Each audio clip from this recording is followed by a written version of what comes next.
제1부 옛 언약과 새 언약. 여러분, 옛 언약과 새 언약, 여러분 어떻게 생각하십니까? 옛 언약은 뭡니까? 옛 언약은 하나님께서 예수님을 구원하기 위해서 언약을 주셨는데, 새 언약을 이루신 거. 네, 여러분 이제 이 1부, 2부로 나눌 건데 아마 2부까지 들어오면 옛 언약이 무엇이고 새 언약이 무엇인지 여러분이 분명하게 이해하고 알게 될 것입니다. 창세기 6장 9절 노아의 사적은 이러하니라. 노아는 의인이요 당세 완전한 자라. 그가 하나님과 동행하였으며. 오늘날 노아처럼 하나님과 동행한 사람 많습니까? 적습니까? 모르겠어요. 네? 참 하나님과 동행하면은 사람이 살아가는데 어떨까요? 한마디로 얘기해서 행복할 뿐 아니라 살 맛이 나겠죠. 네? 또 하나님과 동행한 사람 성경에 또 누가 나왔어요? 에녹이 나왔습니다. 아브라함.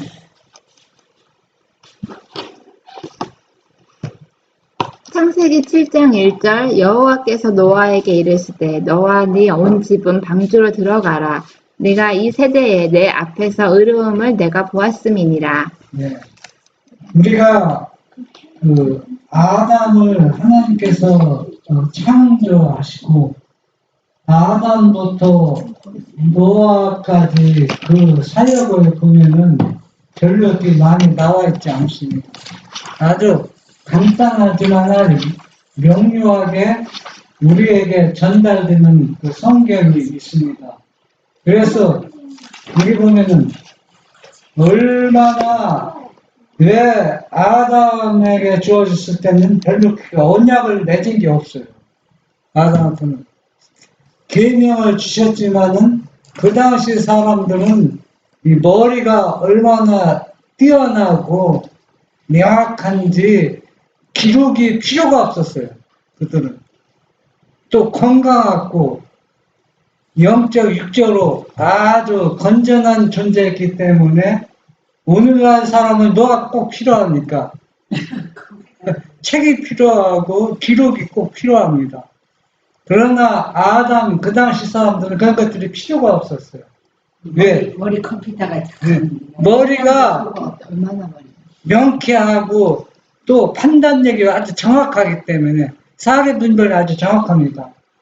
그래서 별로 성경을 보지 않고는 그 기록이 별로 없어요. 그런데 왜 그렇게 지혜나 모든 것이 뛰어나고 하나님의 형상이 많이 죄로 인해서 소멸됐지만 아주 많이 남아 있었습니다. 그런데 노아 당시 노아 때 이르러서는 죄악이 얼마나 강력하고 넘치는지 그 죄악이 어디까지 상달되었다고 했어요? 하늘에까지 상달되었다는 얘기는 얼마나 하나님을 믿는 사람들이 그 마음이 부패하고 있는지를 우리가 엿볼 수가 있습니다. 그래서 노아에게 뭘 만들라고 지시한 거예요? 방주를 만들고 그 방주에 들어간 사람은 어때요? 살고 방주에 들어가지 않는 사람은 세상에 완전히 전멸당하는 겁니다. 사람뿐만 아니라 모든 동물도 다 전멸당할 수밖에 없습니다. 부수와 선지자 92 세계는 그 초기에 있었으나 죄악은 매우 깊고 널리 퍼져서 하나님께서 더 이상 그것을 참으실 수 없으셨다. 그리하여 그분은 마침내 나의 창조한 사람을 내가 지면에서 쓸어버리겠다고 말씀하셨다.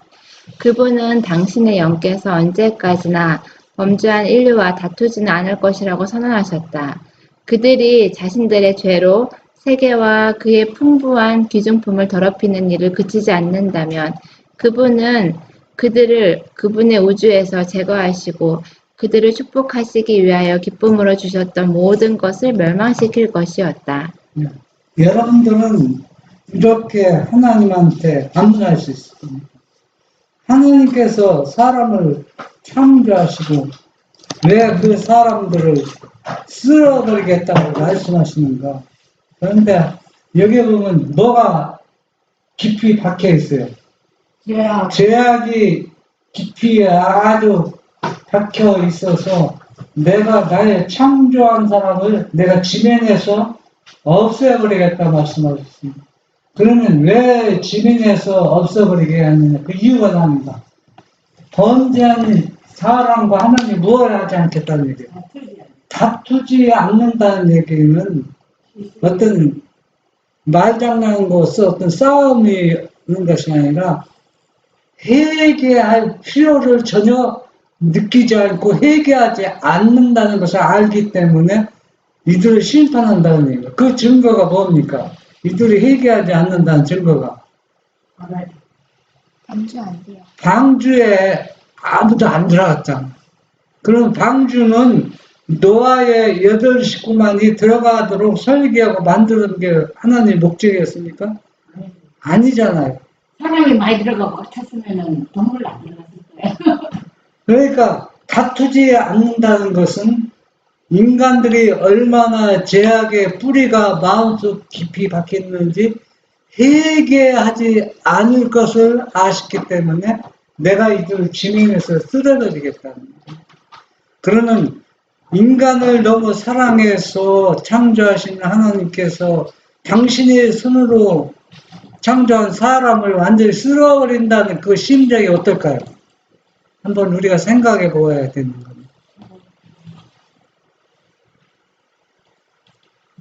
그분은 들의 짐승들과 그렇게 풍부하게 양식을 공급했던 식물을 쓸어버리시고 아름다운 지구를 황폐와 파멸의 장면으로 변목해 하실 것이었다.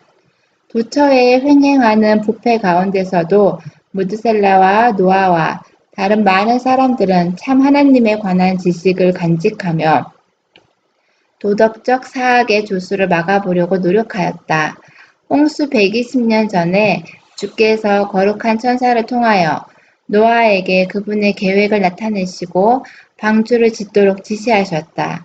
방주를 짓는 동안 그는 하나님께서 세상에 홍수를 내리셔서 악인들을 멸하실 것이라는 기별을 전파하기로 되어 있었다. 네, 우리가 하나님께서 하신 말씀을 정확하게 이해하고 연구해야 됩니다.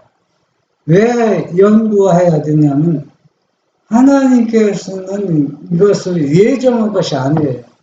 120년 동안 노아에게 방주를 만들고 120년 되면은 이 사람들은 완전히 다 물로 심판한다는 걸 완전히 예정시킨 게 아니라는 얘기입니다. 이 기간 동안 뭘 주신 거예요?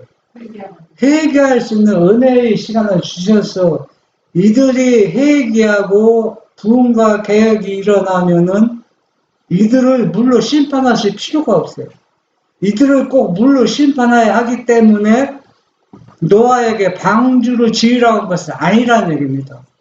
그러면 마지막 시대에도 이러한 심판이 일어날 것인데 하나님께서는 마지막 시대에 심판하기 전에 뭐라고 했어요? 세 천사의 기별을 보내서 경고했습니다. 경고한 것은 이 세상을 어때요?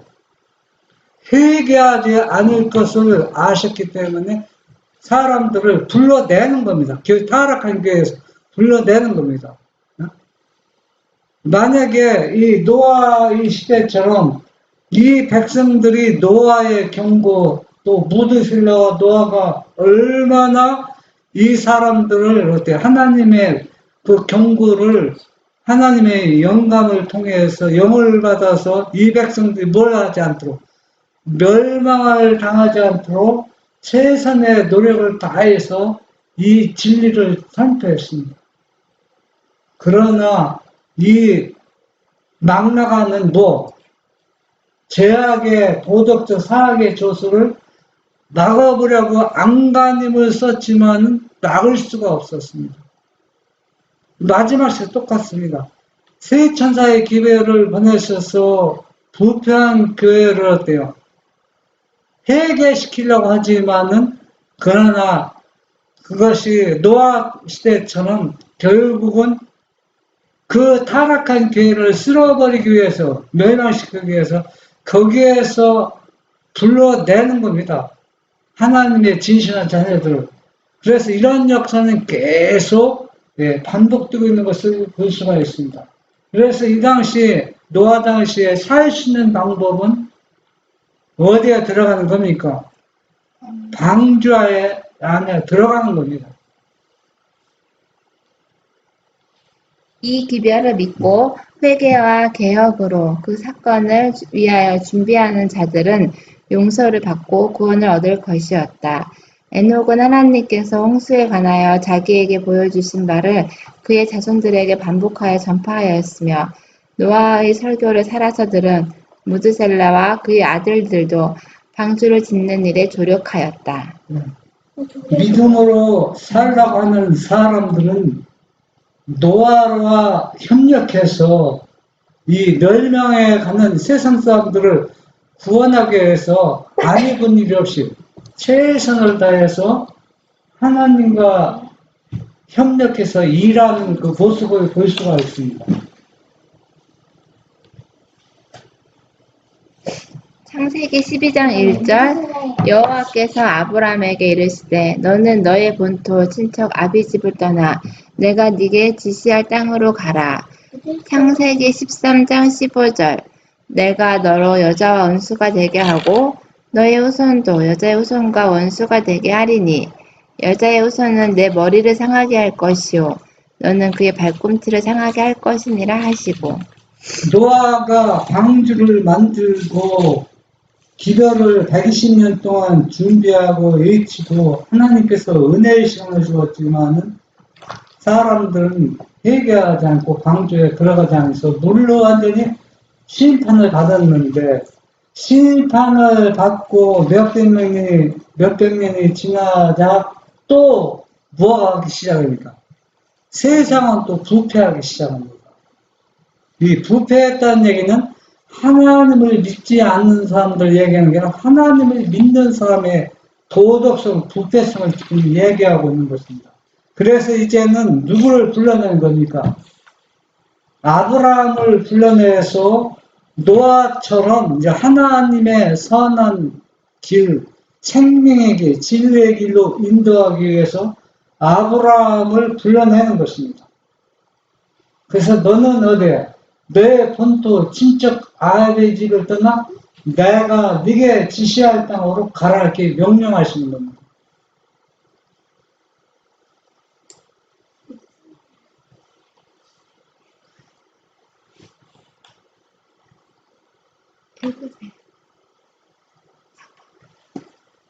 내가 너와 내 언약을 세우는 누구와 언약을 세우는 겁니까? 아브라함과 지금 언약을 세우는 겁니다. 너는 열국의 아비가 될지라. 전에는 이름을 바꾸기 전에 아브라함은 한 아비요. 그렇지만 이제는 아브라함이라고 이름을 바꿨을 때는 열국이라는 얘기는 온 세상에 뭐가 되겠다는 얘기입니다. 아비가 된다는 얘기는 뭘 얘기하는 겁니까?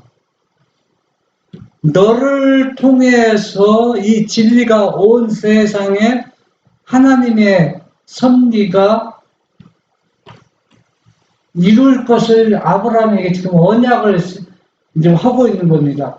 그래서 내가 내 언약을 나와 너와 네 대대 후손의 사이에 세워서 영원한 언약을 삼고 너와 네 후손의 하나님이 되리라 했어. 여기서 영원한 언약이라는 얘기입니다. 그런데 이 언약이 영원까지 갔습니까? 오늘날 우리의 시대까지 왔습니까? 안 왔죠. 파괴되어 버렸습니다. 그러니까 노아 시대처럼 부패했을 때 하나님을 이름을 부르는 사람들이 너무 타락하고 부패해서 심판을 받는 것처럼, 그래서 새로 아브라함과 언약을 맺는 것처럼 이 언약이 파괴되면 새 언약으로 또 맺어지는 겁니다. 창세기 10장 9절 보면 하나님이 또 아브라함에게 이르시되 그런즉 너는 내 언약을 지키고 네 후손도 대대로 지키라 했습니다. 이 언약이 무엇인지 아세요? 필경. 여러분들이 그 십계명하고 이 언약은, 십계명은 모든 사람의 기본적입니다. 그거는 아담에게 십계명이 주어졌잖아요. 모든 인류에게 하나님의 계명은 다 주어졌습니다. 그런데 왜 여기에서 아브라함과 왜 언약을, 아브라함은 십계명을 안 받았습니까? 그런데 아브라함과 언약을 가졌는데 그 언약이 무엇인지 한번 잘 살펴보자는 얘기입니다. 창세기 17장 11절 보면 너희는 양피를 지어라. 이것이 나와 너희 사이의 언약의 표현. 이 양피를 그냥 할례를 얘기하는 겁니다. 할례가 바로 옛 언약이라는 얘기입니다. 십계명을, 하나님을 믿는 사람은 다 십계명을 다 받은 사람들이에요. 그래서 이 언약이 왜 주어졌는가 이제는 나올 것입니다. 창세기 17장 13절 너희 집에서 난 자든지 너희 돈으로 산 자든지 할례를 받아야 하리니 이에 내 언약이 너희 살에 있어 영원한 언약이 되려니와. 이 언약이라는 얘기는 누구와 약속하는 겁니까? 하나님과 계약을 맺는 겁니다. 여러분 땅을 살 때 뭘 씁니까? 계약서 쓰죠. 계약서 쓰는 목적이 뭡니까? 이게 남의 땅이지만 이제는 내가 돈을 지불하고 이거는 누구 땅이다. 내 땅이 된다는 계약을 쓰고 또 판 사람은 내 땅이 아니다는 것을 계약이 성립되는 것입니다. 그래서 이 할례를 통해서 어떤 언약이 이루어지냐면 하나님을 믿는 사람은 무조건 뭘 받아야 돼요? 할례를 받아야 됩니다. 할례를 안 받으면 할례를 안 받으면 십계명을 여러분 지킬 수 있는 자는 안 지켜요. 왜 안 지키느냐면 이 언약을 지키지 않는 사람 어떻게 십계명을 지킵니까? 그러니까 이 언약을 하는 목적은 나옵니다. 왜 이 언약을 맺어야 되는가?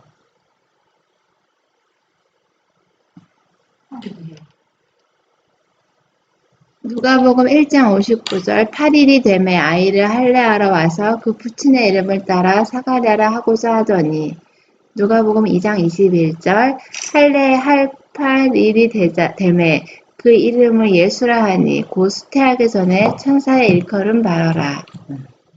무조건 이 아브라함과 언약을 맺었어요. 무조건 남자는 여자는 이방이 무조건 무엇을 받으라는 얘기입니까?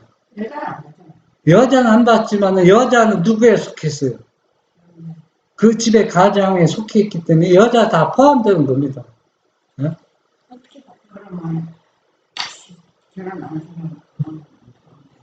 그러니까 8일이 돼 이게 누가 할례 받은 거예요? 침례 요한이 할례 받은 겁니다. 침례 요한. 그리고 예수님도 인성을 쓰시고 이 땅에 오셨을 때 뭘 받았어요? 할례를 받았다는 얘기예요. 그러니까 무조건 할례를 받는 것이 언약입니다. 무조건 이 땅 오늘날도 그럼 할례를 받아. 새 언약 이제 나옵니다. 이제. 여러분 이해가 안 되죠? 네? 새 언약인데 예수님이 새 언약. 새 언약은 미리 말씀드리면은 예수님의 이름으로 침례를 받아야 돼요. 이제는 할례가 아니라 뭡니까? 예수님의 이름으로 침례받는 사람이 구원하는 겁니다. 그러면 그렇지 않으면 어때요? 이걸 거절하면은 뭐 구원이 성립이 안 돼요.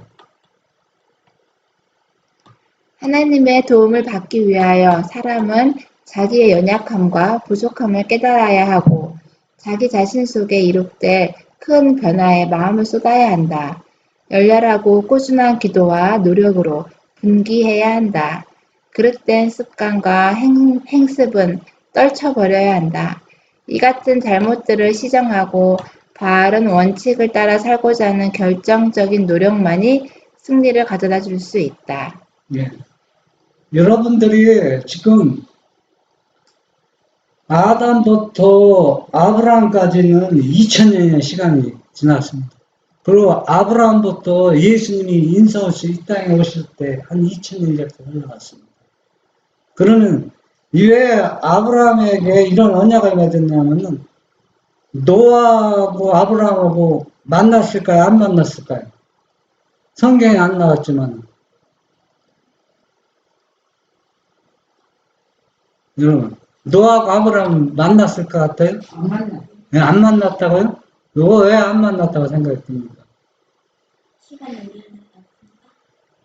성경의 역사를 연결해보면 노아하고 아브라함하고 동시대 몇 년 동안 58년이나 있었어요. 58년 동시대. 그러면은 이 아브라함 한번 생각해보세요. 노아 홍수 그 궁금하지 않아요? 여러분 같으면 어때요? 장애를 못 먹었지. 궁금하면 만났을 가능성이 있어요, 없어요? 그게 중요한 건 아니지만은 우리가 성경을 보면은 얼마든지 만날 수 있는 시간이 충분합니다. 58년이라는 시간은. 그러니까 이 아브라함은 누구한테 자세히 들었을 가능성이 많아요. 노아한테 모든 내용을 들었을 가능성이 많다는 얘기입니다. 그래서 우리가 그냥 저절로 모든 것들이 이루어지는 아닙니다. 하나님이 그냥 다 은혜 줘서 이룩하는 게 아무것도 없어요. 우리가 하나님의 은혜를 통해서 우리가 해야 할 일을 해야 되고 노력해야 할 부분 최선을 노력해야 된다는 겁니다. 그렇지 않으면은 우리가 하나님의 섭리를 바르게 이해하는데 어렵습니다. 노아도 그렇게 했고 또 누가 또 그렇게 했어요. 모세도 그렇게 살았다는 얘기입니다.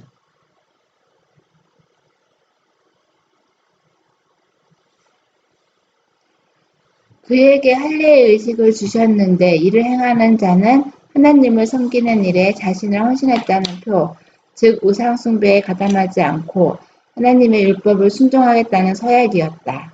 예. 이게 이제 아브라함에게 주신 할례 옛 언약인데 이건 아브라함에게 준 게 아니라 모든 하나님을 믿는 사람에게 줬는데 뭐라고 했어요?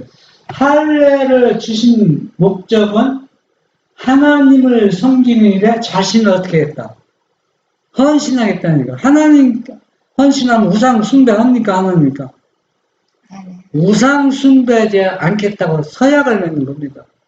그러면 우상 숭배하지 않는 사람은 뭐를 순종하게 됩니까? 하나님의 율법 십계명을 순종하게 된다는 거예요. 할례 의식이 바로 그런 목적이라는 얘기입니다. 그러니까 이방인들도 할례를 받으면은 이 약속을 어떻게 해야 돼요? 지켜야 되는 겁니다. 이 약속을 지키지 않으면은 누구든지 죽어요. 이 약속을 지키지 않은 사람이 다 죽을 뻔한 사람이 누가 있는지 아세요? 모세. 나옵니다. 부조와 선지자 248 하나님께서 그들 스스로 하도록 능력을 주셨는데도 불구하고 그들은 하나님께서 모든 것을 해주시기를 기다리는 까닭에 그들이 마땅히 차지할 수 있는 지위를 얻지 못하는 사람들이 많이 있다. 유용하게 쓰일 수 있는 사람들은 모두 엄격한 정신적, 도덕적 훈련을 받아야 한다. 그렇게 할 때 하나님께서는 당신의 능력을 그들의 노력과 결합시키심으로 그들을 도우실 것이다. 네. 하나님께서는 오늘날 우리에게 다 기별을 주시고 말씀을 주시고 내가 해야 할 일이 무엇이고 어떻게 나갈 것을 다 주셨습니다. 그런데 잘못하면은 하나님의 음성을 들을 때까지 기다리는 그것도 일리는 있지만 그러나 이 말씀을 우리가 깊이 생각해 봅시다. 스스로 하나님께는 하도록 뭘 주셨다 했어요. 모든 것을 능력을 주시고 불구하고 그들은 하나님께 모든 것을 해 주시기만을 계속 기다리는 것은 마땅하다, 마땅치 않다 했어요. 마땅하지 않다는 얘기입니다. 그래서 우리가 하나님의 말씀을 통해서 내가 하나님에서 해야 할 일이 무엇인지 말씀을 통해서 우리에게 지시하시고 명령하고 있습니다. 그러면 우리가 기도하고 말씀을 깊이 연구하면 하나님이 무엇을 하기를 바라는지 우리가 알 수 있다는 얘기입니다.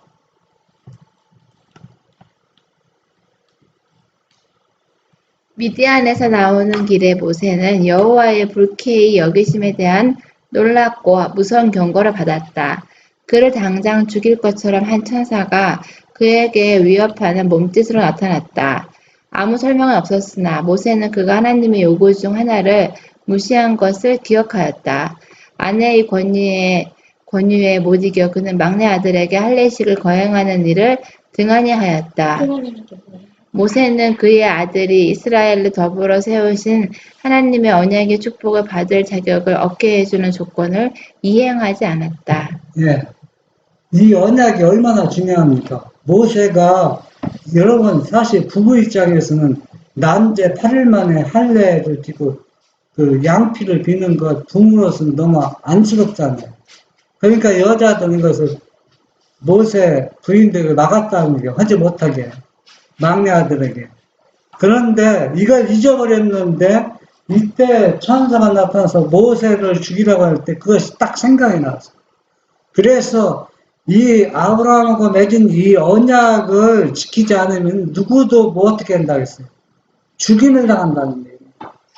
그래서 이 십보라가 모세의 부인이 어떻게 했습니까?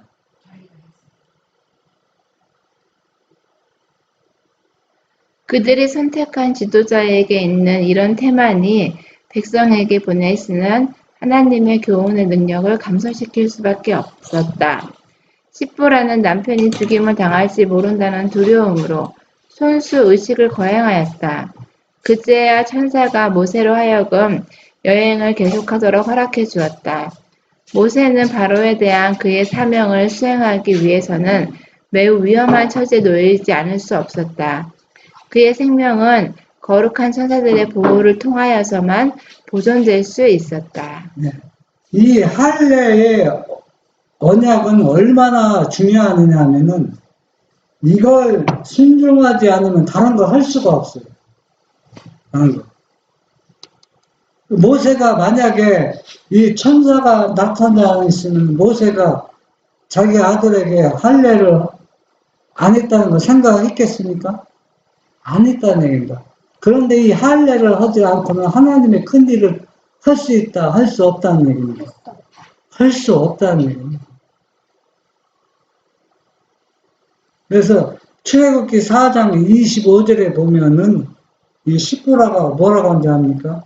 남편이 죽을 것 같으니까 양피를 비워서 그 양피 빈 조각을 남편에게 던져서 남편의 발에 봤을 때 그래서 이 여자가 뭐라 했나? 자기 남편을 피남편이라고 했어요. 피남편. 피남편에게 피를 통해서 뭘 구원받았다는 얘기예요. 남편이 구원받았다는 얘기예요.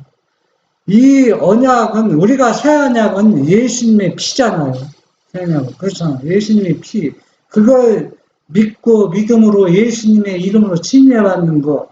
그건 예수님의 십자가를 다 의미하잖아요. 이걸 믿지 않으면 구원이 성립이 됩니까? 안 됩니다. 그러니까 이 할례도 무엇을 의미하시냐면 예수님의 십자가 피를 우리가 믿음으로 받아들인다는 것을 이미 서약이나 언약으로 볼 수 있다는 얘기입니다.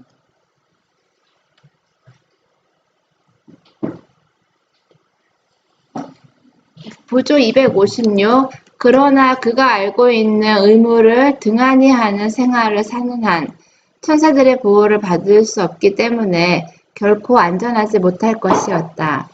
그리스도의 재림 직전에 있을 시련의 때에 의인들은 하늘 천사의 봉사를 통하여 보호를 받을 것이다. 그러나 하나님의 율법을 범한 자들에게는 안전이 없을 것이다.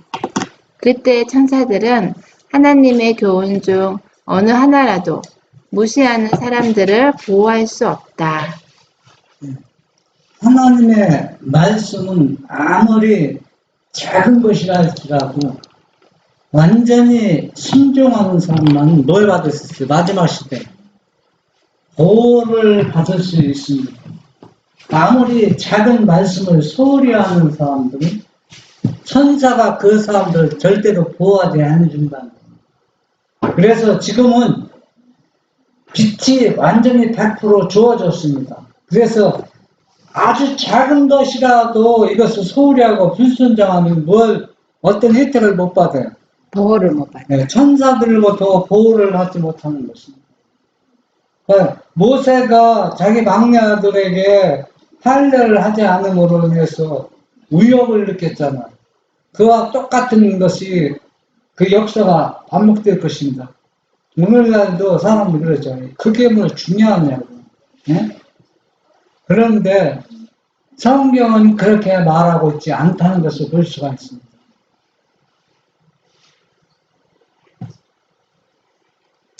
요한복음 1장 11절 자기 땅에 오매 자기 백성이 영접지 아니하였으나 영접하는 자 곧 그 이름을 믿는 자들에게는 하나님의 자녀가 되는 권세를 주셨으니 이제는 아브라함에게 언약을 맺은 것이 2000년의 역사를 통해서 누구까지 내려왔어요?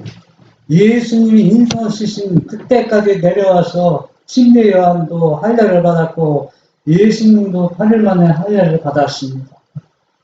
그런데 여기 요한복음 1장 11절에 보면 예수님이 자기 땅에 오매 자기의 백성을 누구냐? 아브라함의 후손들 또 할례를 받은 사람들이 누구를 영접지 않았어요?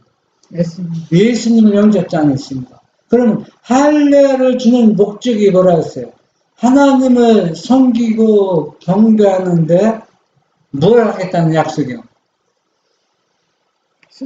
순종하겠다는 약속이고 우상을 숭배하지 않고 하나님의 당신의 말씀만 순종했던 사역인데 이들이 할례를 받았지만 그 할례의 그 언약의 약속을 지금 파괴하고 있는 겁니다.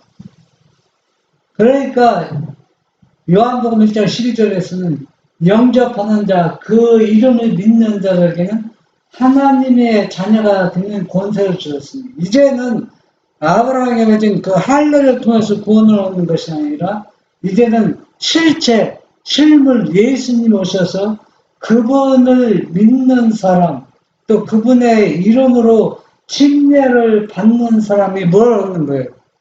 구원이 성립되는 겁니다.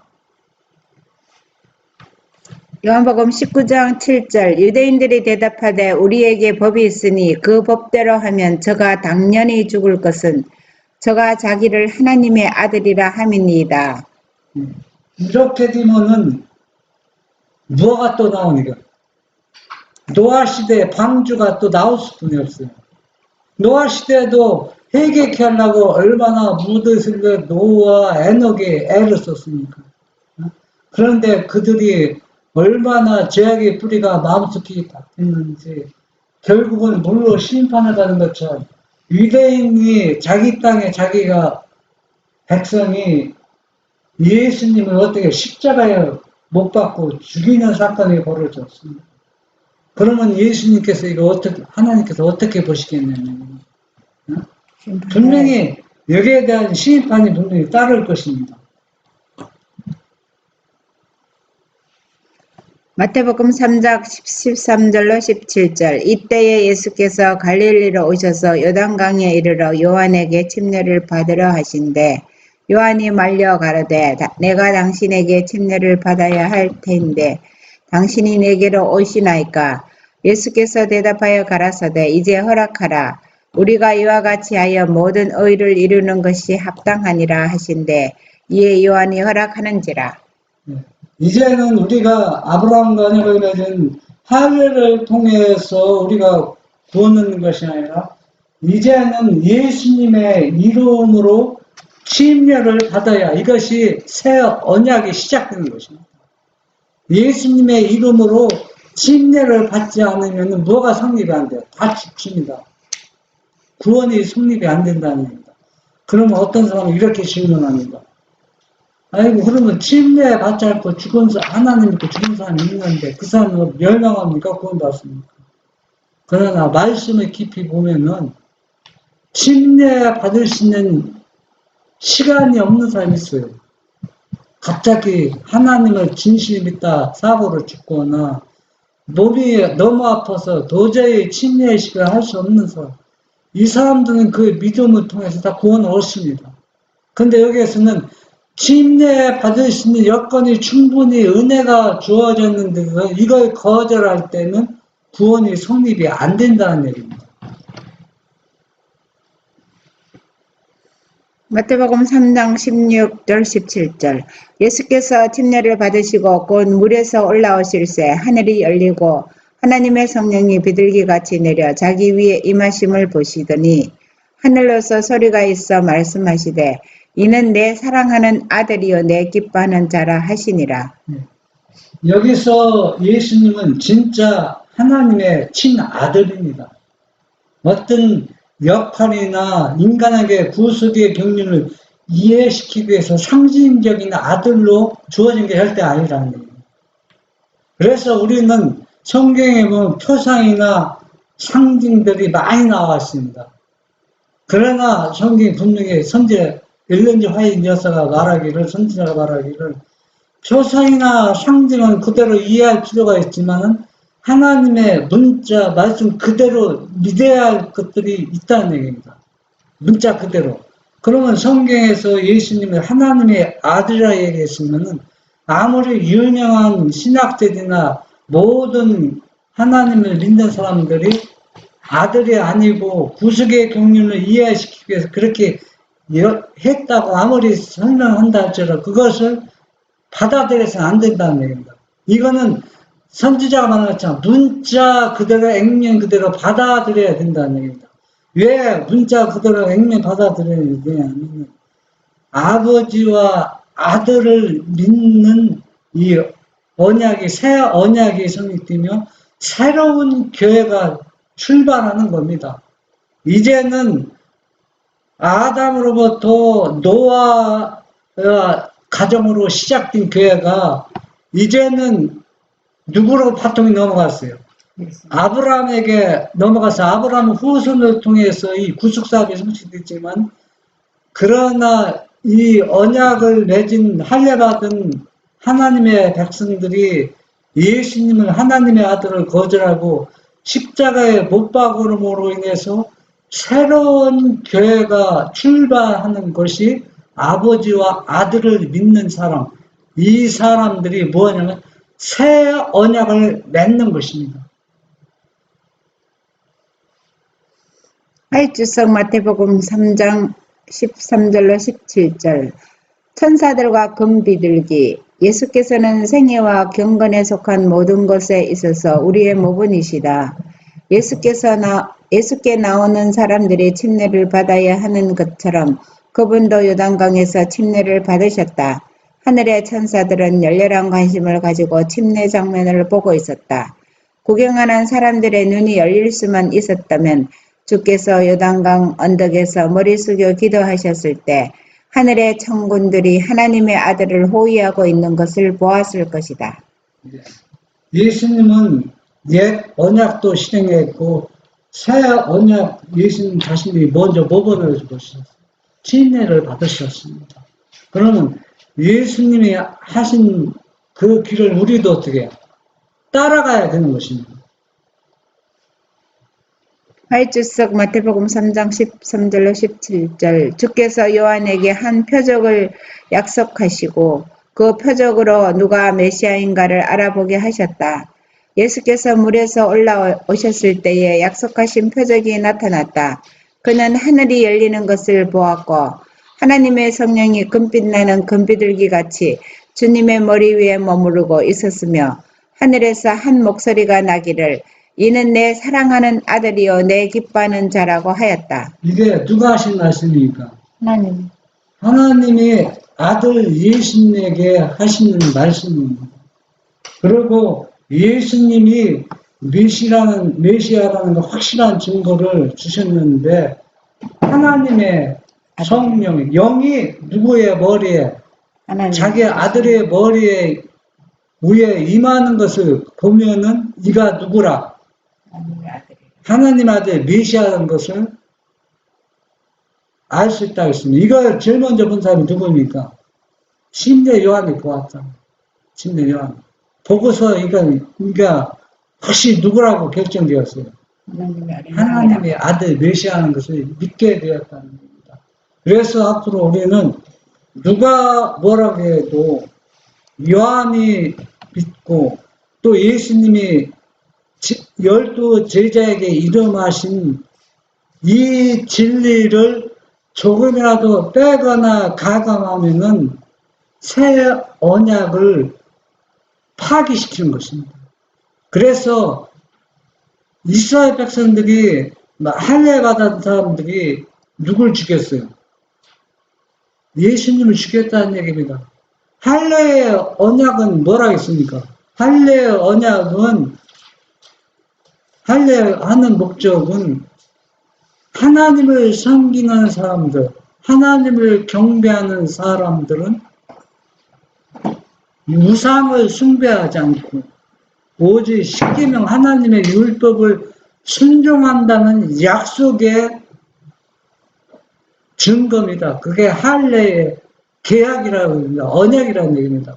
그러면 새 언약도 똑같습니다. 새 언약은 이제는 할례를 통해서 하는 것이 아니라 예수님을 통해서 예수님의 이름을 침례를 받고 아버지와 아들만을 경배하고 섬기는 사람으로 새 언약을 맺었기 때문에 이 말씀을 그대로 믿고 순종하는 사람이 누가 어떻게 될 수 있다.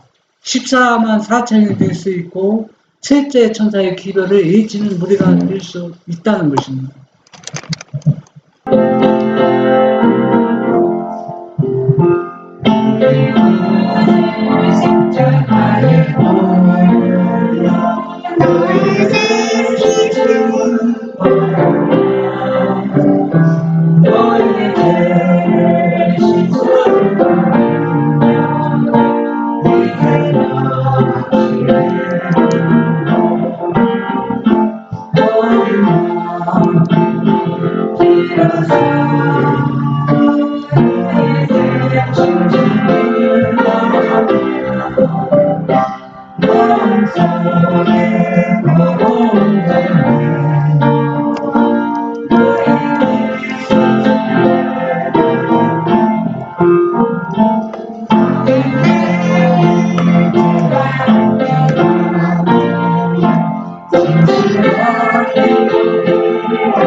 자비로우신 우리 아버지, 이 시간 주신 말씀 우리가 가감하지 않고 주님께서 제자들에게 전수하신 이 진리만을 우리가 옹호하고 전파하고 더 깊이 이해해서 주님의 영을 통해서 우리가 온 세상에 이 진리를 선포하는 남은 자가 될 수 있도록 주님이 함께하여 주시옵소서. 예수님의 이름으로 기도합니다. 아멘.